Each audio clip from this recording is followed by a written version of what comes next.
That's right.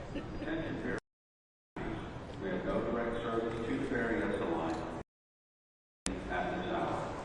Various passengers, Dublin Pleasanton train and Transbay Tube.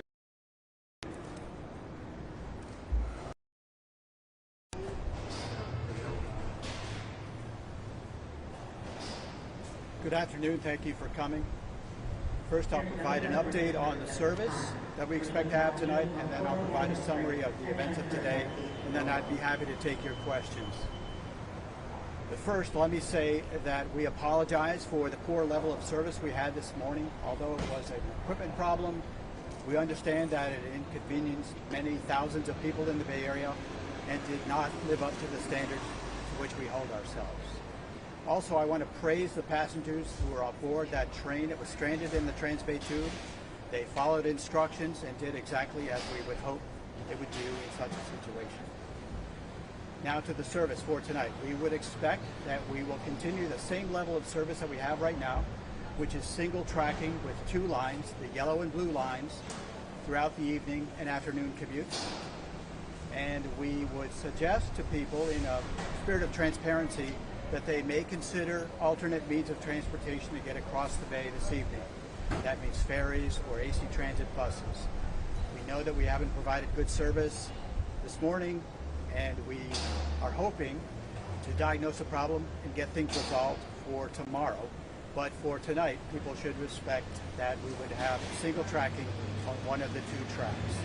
I can tell you that right now, crews are working in the trackway. They are methodically going through a checklist, and by the process of elimination are working to diagnose and fix this problem. Now a summary of the events that took place this morning. At 7:11 a.m., one of the two tracks in the Transbay Tube, a section of one of those two tracks, the San Francisco bound track, lost power. There were two trains in the Transbay Tube when this happened. One of the trains was able to coast through its own momentum to Embarcadero Station, where passengers were safely evacuated. Unfortunately, the following train was not able to do so. It was on the section of track that did not have third rail power. While passengers waited aboard this train, electricians got into the trackway and were able to manually reset some equipment so that we were able to restore power to that train. We were able to, not to the train, let me correct myself, to the tracks underneath that train. And at this time, we were able to reverse that train into West Oakland Station, where everyone was safely evacuated. Now, during the 90 minutes that our crews were in the track working to restore third rail power, the train car itself was filled with about 200 passengers.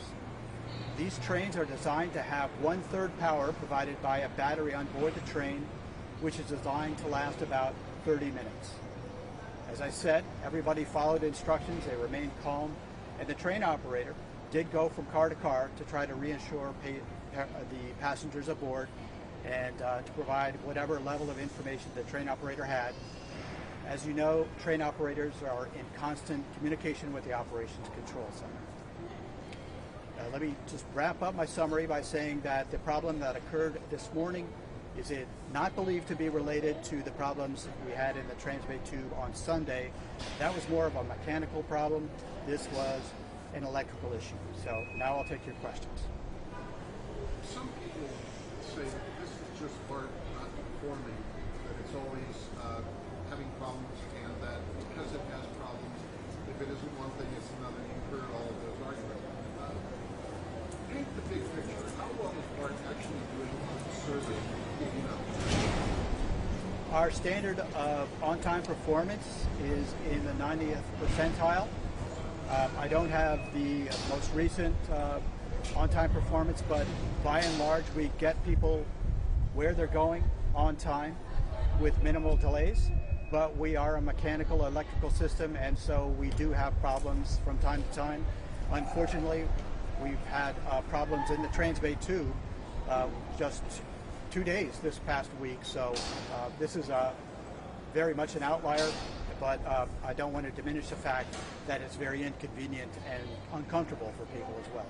Some of the passengers told us that they felt there was an indifference on the part of the train operator, and one guy said that he called 911 and called BART Police Department, and he said, look, we're not the people to call. You should either call someone else or look on the BART website. And they took that to mean it was kind of a brush off. What are the responsibilities of BART Police in something like that? The BART Police Department is primarily charged with public safety and law enforcement. However, the train operators are first responders, and so they are, in an incident like this, the incident commanders and primarily responsible for passenger safety. I can't speak to any particular passenger's personal experiences other than to say that we'll be going back and looking at everything that took place this morning, and we certainly understand that many people had an unpleasant and uncomfortable experience. But again, we want to praise our passengers who did what we would hope they would do and stay on that train car and listen to instructions. As part of that review, that BART will take a look at how many passengers when a train is sitting dead like that, or whatever the situation is. But some people said they kept saying the train's going to come back soon, the train's going to come in, etc., etc. And then one person told us too, actually said that it seemed like they were just saying it to say it rather than really knowing it or believing it. I will tell you without qualification, we are looking at the public communications in this event and looking how we can improve that. We have a meeting scheduled for first thing Monday to go over everything that happened this morning in terms of public communication and the areas of weakness that we have and how we can resolve those weaknesses and make sure that we do a better job of communicating to our passengers who are, after all, very patient for the most part and have put up with some big delays this past week. My final question is this one. Several of the passengers said that they opened the doors to allow a little bit of emergency lights to allow them to be able to delay. But there was some discussion where they could actually help people leave, go to some place to cross the tracks and do that. And the operator apparently said none of that happened. Do you know if that was the case, and did it actually have to happen or did it happen? So I don't know exactly what took place aboard that train car. I can tell you that when we have a situation like that and we're using the batteries to provide lighting, there are some cases, particularly when you're in one place for 90 minutes, that the train operator can crack the doors open to get some fresh air in there. I would say that in terms of preferability, the order of priority would be to move the train with the passengers aboard. The second possibility would be to have a rescue train and offboard those passengers to a new train. And then as a last resort, we do have walkways in the Transbay Tube, so we could safely evacuate those passengers and they would walk out. But that is an extreme circumstance and one that certainly we try to avoid at all costs. I can tell you we had a rescue train and appropriate personnel staged at MacArthur Station in case we were not able to restore power under that section of tracks. But fortunately, we were able to do so and safely move that train back to West Oakland and get everybody off on. And there were no reports of injuries. Is BART doing anything special for those who are stranded, stuck here? I see a lot of people coming in, suitcase in hand, thinking they're on their way to SFO, only to find out that they're not able to get there. At this point, we don't have any particular information for those passengers, but we'll be looking at everything on Monday, and we might be able to offer something in that regard, but we will definitely look at our communication procedures and see what we can do better. How old is the electrical in the Transbay Tube? I can't tell you exactly what that particular piece of equipment that failed with, what the age of that is. I can tell you that in 2015, we shut down the Transbay Tube completely for Labor Day weekend and replaced much of the rail in there and much of the infrastructure. So it is relatively new compared to some other sections of the original system.